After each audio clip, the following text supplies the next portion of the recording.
students and learners, welcome to the Brainbox Tutorials. I am your teacher Priyanka. I hope all of you are doing good. आज हम करेंगे ICSE class 10 के physics chapter sound के numericals. मैंने ICSE class 10 के numerical की series start की थी, उसी को कंटिन्यू करते हैं। तो साउंड चैप्टर रह गया था, साउंड चैप्टर के हम जो न्यूमेरिकल्स है वो अभी कुछ वीडियोस में कवर करेंगे। ऑब्वियसली ये न्यूमेरिकल सीरीज अभी नेक्स्ट जो भी बोर्ड देने वाले यानी कि अभी जो क्लास 10 में आए हैं उनके लिए ये बहुत बेनिफिशियल रहेगा। तो फिजिक्स में आप ICSE क्लास 9 का फिजिक्स देखो या 10 के देखो, आप देखते हो ऑलमोस्ट सब चैप्टर में न्यूमेरिकल्स जरूर रहते हैं एंड पेपर्स में भी न्यूमेरिकल्स का बहुत बड़ा स्कोर रहता है, यानी न्यूमेरिकल्स के भी परसेंटेज काफ़ी रहते हैं। आप न्यूमेरिकल्स करके जाना आपको बहुत ज़रूरी है। आप छोड़ नहीं सकते कि मुझे मैथ्स अच्छा नहीं लगता या मुझे न्यूमेरिकल्स करना अच्छा नहीं लगता तो हम थ्योरी पार्ट कर लेते हैं। That is not possible in case of physics. ठीक है, आपको करना ही पड़ेगा न्यूमेरिकल्स। तो न्यूमेरिकल्स करने का या करना ही पड़ेगा, ये फोर्सफुली तो आप नहीं कर सकते। समझ जाओगे अगर चैप्टर को अच्छे से, आप सम्स को, तो आप बहुत आराम से न्यूमेरिकल्स भी कर पाओगे। तो वैसे ही साउंड के न्यूमेरिकल्स करने से पहले मैं साउंड से रिलेटेड जो फॉर्मूलाज हैं, बहुत ही कम फॉर्मूला है, उनको लिखा देती हूँ, वो आप लिख लीजिए। उसके बाद हम साउंड के जो बैक क्वेश्चन है कॉन्साइज बुक में, सेलिना में, उसमें जो है सम्स वो हम करेंगे। तो साउंड का जो पहला फॉर्मूला है वो है वेव वेलोसिटी, यानी कि साउंड की जो वेव होती है उसकी कितनी स्पीड है। Wave velocity is equal to frequency multiplied by wavelength of obviously sound wave. इसको हम शॉर्ट में ऐसे लिख सकते हैं, वेव वेलोसिटी को v से डिनोट करते हैं, फ्रीक्वेंसी को f से, और ये उल्टा y यानी लैम्डा का साइन जो होता है दैट इज फॉर वेवलेंथ। तो wave velocity is equal to frequency multiplied by wavelength. ये इनमें से कोई भी दो दिया रहे तो हम तीसरा आराम से निकाल लेंगे, ऐसे सम्स भी आएंगे। ठीक है, और एक है जो तुम लोगों ने मैथ्स में किया था, distance is equal to speed into time, या स्पीड का। तो यहाँ पे स्पीड का एक नॉर्मल फॉर्मूला तो आप लोगों को पता है, ये मैथ्स में किया हुआ है कि speed is equal to distance divided by time या टाइम टेकन होता है। लेकिन हम यहाँ साउंड चैप्टर में एको से रिलेटेड ज़्यादा सम्स करेंगे। तो रिमेंबर, आपके अगर सम में कोई नॉर्मल स्पीड की बात हो रही हो कि कोई चीज़ जा रही है बस एक डायरेक्शन में, तब तो आप स्पीड का ये फॉर्मूला यूज़ कर लो। लेकिन बात एको की हो रही हो कि एको हो रहा मतलब साउंड गया, टकराया किसी रिफ्लेक्टर से, वापस आ रहा है। तो जब साउंड सेम डिस्टेंस को दो बार ट्रैवल कर रहा है यानी कि एको हो रहा है, रिफ्लेक्शन ऑफ साउंड हो रहा है, उस केस में हम स्पीड का फॉर्मूला क्या लिखते हैं, तो हम लिख देते हैं क्लियरली इन एको। एको के टाइम में ध्यान रखो, स्पीड का फॉर्मूला होता है, डिस्टेंस क्योंकि दो बार होता है ना, तो 2d अपॉन t, d मतलब डिस्टेंस। तो 2 टाइम्स लिख देती हूँ, चलो 2 times distance upon time taken या टाइम। ठीक है, तो स्पीड इज इक्वल टू, या वेलोसिटी भी यहाँ पे बता सकते हो, v का साइन भी दे सकते हो, 2d अपॉन t, ये आपका फॉर्मूला हो गया। ठीक है, तो आप देखोगे ज्यादातर सम एको से रिलेटेड ही होते हैं, यानी कि ये वाला फॉर्मूला ज्यादा काम आने वाला है। ये शायद कोई एक दो सम में या हो सकता नहीं आए काम में, बट ये पता होना जरूरी है। और ये भी एक दो सम इसके भी हो सकते हैं। तो नोट इट डाउन, वीडियो को पॉज करके फिर हम न्यूमेरिकल स्टार्ट करते हैं। नाउ नेक्स्ट हम शुरू करने से पहले तुम लोगों को एक बहुत अच्छी बुक दिखाना चाहती हूँ। ये है ओसवाल गुरुकुल की बिल्कुल नई बुक है, ICSE question bank, most likely ICSE question bank. This is for the subject physics. ये अभी के सेशन यानी 2024-25 वाले स्टूडेंट्स जो क्लास 10 में हैं उनके लिए ये बुक है। The content of this book is strictly based on the latest syllabus prescribed by the council. Chapter wise, category wise explanation है, सारे चैप्टर्स हैं यहाँ पे जो भी सिलेबस में है। अब जैसे हम अभी जो साउंड करें तो साउंड का ही देखें। साउंड को प्रॉपर्ली एक्सप्लेन किया है, MCQs इतने सारे हैं, उसके आंसर्स दिए हैं वो भी प्रॉपर एक्सप्लेनेशन के साथ। शॉर्ट आंसर टाइप क्वेश्चंस हैं, असर्शन रीजन टाइप क्वेश्चंस हैं जो बोर्ड में आते ही हैं 2 या 3 मार्क्स के। उसके बाद में फिगर बेस्ड क्वेश्चंस हैं, न्यूमेरिकल्स भी हैं, और ये न्यूमेरिकल्स एक्स्ट्रा हैं, मतलब कि जो आपकी बुक में है उसके अलावा और जो न्यूमेरिकल्स हैं वो दिए हुए हैं। लॉन्ग आंसर टाइप क्वेश्चंस हैं इतने सारे, हर एक चैप्टर से ऐसे ही हैं। I am providing the purchase link of this book in the description below, please check the book out and purchase it. Part 1 में ही न्यूमेरिकल्स हैं, साउंड के जैसे 3 सेक्शन मिलेंगे आपको, A B C, लेकिन आप देखोगे A सेक्शन में ही मेनली सारे न्यूमेरिकल्स आ जाते हैं। तो पहला है the wavelength of waves produced on the surface of water is 20 centimetre. If the wave velocity is 24 meter per second, calculate number 1 the number of waves produced in 1 second. एक second में कितनी बार waves produce हुआ, यानी कि frequency का definition ही ये है कि एक सेकंड में कोई वेव जो है वो कितनी बार वाइब्रेट होती है. ठीक है, तो डायरेक्टली नहीं पूछा फ्रीक्वेंसी बताओ, ऐसे बोल दिया एक सेकंड में कितनी बार वाइब्रेट हुआ, मतलब फ्रीक्वेंसी बताओ. और नंबर 2 पूछ रहा है the time in which one wave is produce. एक वेव को पूरा होने में जितना टाइम लगता है उसको टाइम पीरियड बोलते हैं. उसको कैसे निकालना है वो भी मैं बता देती हूँ.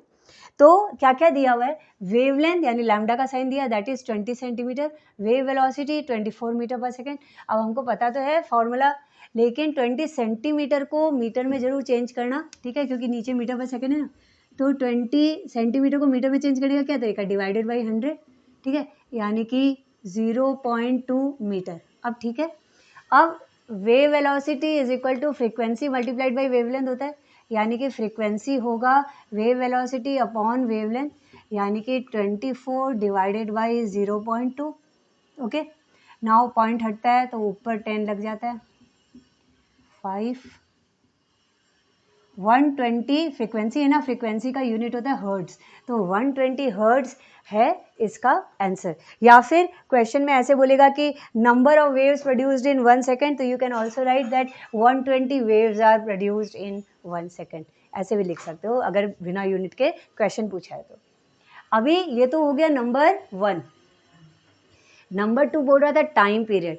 टाइम पीरियड का एक मैं ये लिखाना भूल गई, ये भी इंपॉर्टेंट फॉर्मूला है. फ्रीक्वेंसी और टाइम पीरियड एक दूसरे के रेसिप्रोकल होते हैं. रेसिप्रोकल होते हैं मतलब time period is equal to 1 upon f होता है, यानी कि 1 अपॉन फ्रीक्वेंसी होता है. तो यहाँ फ्रीक्वेंसी कितना है 120, तो 1 अपॉन 120 कर दो, और टाइम पीरियड, टाइम मतलब तुम्हारा आ जाएगा सेकेंड में, तो 1 अपॉन 120 तो कुछ पॉइंट में आएगा ऑब्वियसली, 1 को डिवाइड करते हैं, पॉइंट लगा तो 0, फिर लगा 0, फिर लगा 0. ठीक है, अब करते हैं आगे.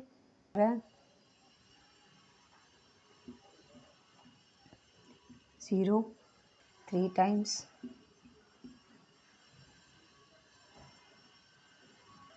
फिर 3 टाइम्स, यानी ये होता ही जाएगा. ठीक है, तो टाइम पीरियड तुम्हारा कितना आ रहा है 0.0083 डॉट डॉट डॉट इतना सेकेंड. ठीक है, ये तुम्हारा आंसर हो गया. इसको ऐसे लिखना चाहो तो ऐसे लिखो, या फिर पॉइंट को जैसे हम एक नेचुरल नंबर के बाद लिखते हैं ना, तो देखो कितना साइड राइट में कर रहे हो, 1 2 3 पोजीशन, तो 8.3, क्योंकि 3 पोजीशन राइट में शिफ्ट किए हो तो 10 टू द पावर -3, तो 8.3 into 10 to the power -3 second, ये तुम्हारा टाइम पीरियड हो गया. तो अपने फॉर्मूला वाले पार्ट में ये भी इंक्लूड कर देना, टाइम पीरियड फ्रीक्वेंसी का रेसिप्रोकल है, फ्रीक्वेंसी टाइम पीरियड का रेसिप्रोकल है. ना अपना नेक्स्ट क्वेश्चन है, calculate the minimum distance in air required between the source of sound and the obstacle to hear an echo. Take speed of sound in air is equal to 350 metre per second. तो sound जहाँ से निकल रही है, यानी source of sound से जो obstacle है यानी रिफ्लेक्टर तक कितनी दूरी होनी चाहिए सो दैट हमको एको सुनाई दे. ठीक है, स्पीड तो दिया हुआ है, एयर में क्या होता है 350 मीटर पर सेकंड लेने बोला.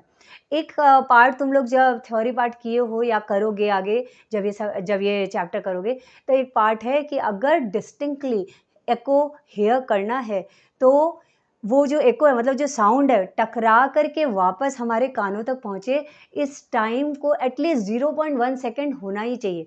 0.1 सेकेंड के पहले अगर आ गया ना कान में तो एको नहीं सुनाई देगा, खाली रेवर्बरेशन, मतलब कि आवाज़ खाली गूंजेगी लेकिन एको नहीं होगा. यानी मिनिमम डिस्टेंस 0.1 सेकेंड तो मिनिमम टाइम 0.1 सेकेंड तो होना ही चाहिए जाके आने में साउंड को. तो ये हमको पता है. अब हम डिस्टेंस निकाल लेंगे, तो हम लिखेंगे कि minimum time taken by sound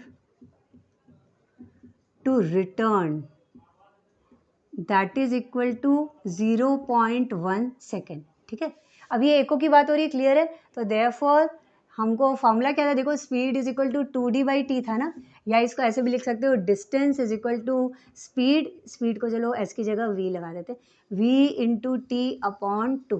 ठीक है, तो वेलोसिटी हमको 350 बोला है, टाइम हमको मालूम है 0.1 सेकेंड डिवाइडेड बाई 2. पॉइंट हटाओ तो नीचे 10. ठीक है, ये तो 1 का कोई मतलब नहीं है. अब ये जो कटता है काट दो, तो 17.5 मीटर, यानी minimum distance between source of sound and reflector should be 17.5 metre.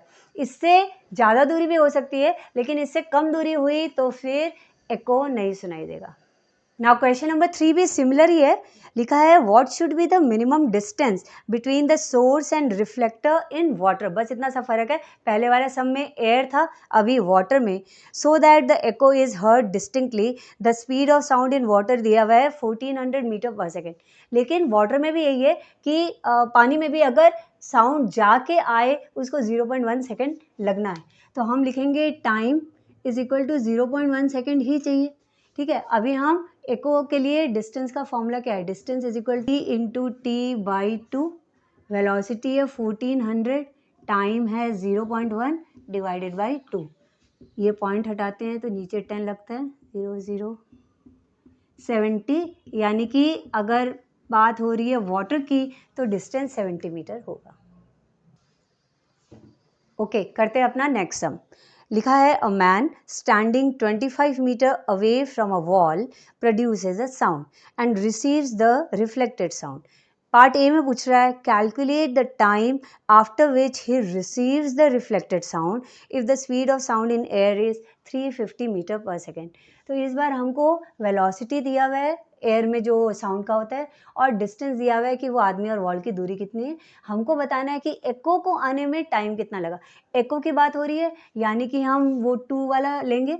2 वाला मतलब कि time is equal to 2d upon v।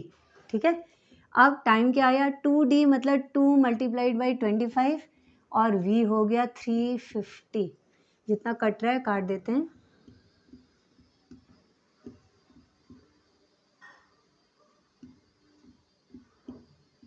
1/7 आया, इसको पॉइंट में निकालते हैं, यहीं पे कर देती हूँ। चलो 1 4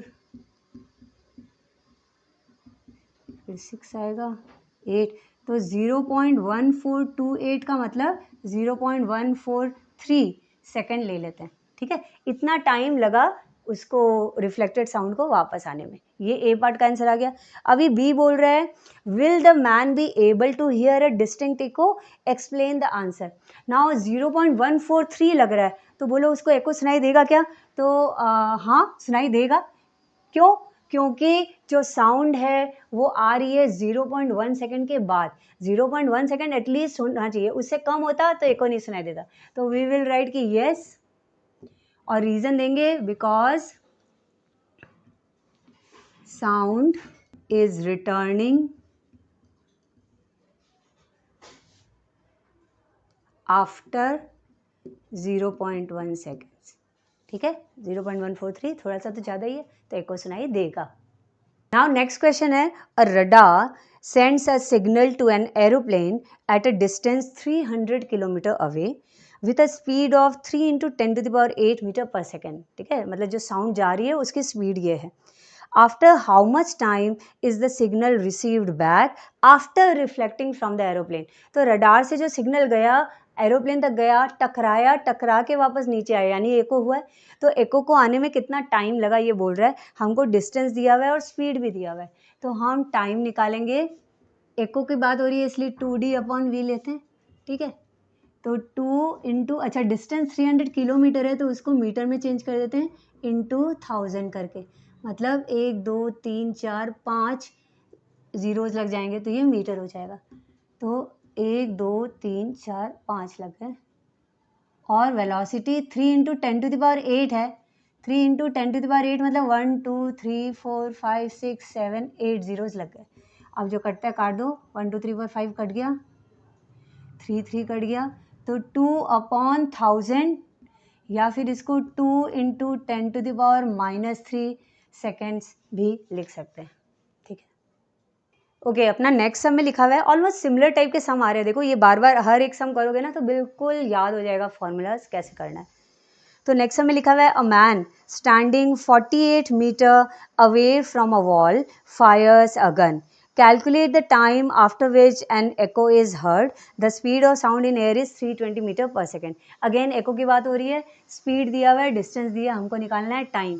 तो हम टाइम का फॉर्मूला लेंगे 2d upon v 2 into 48 divided by 320 जो कटता है वो काट देते हैं। 16 1 जा 16 3 जा तो 3/10 मतलब 0.3 सेकेंड, ये हमारा आंसर है। ओके, बाकी के सम जो हैं वो मैं नेक्स्ट वीडियो में बताती हूँ। So wait for my next video. Bye bye, जय हिंद।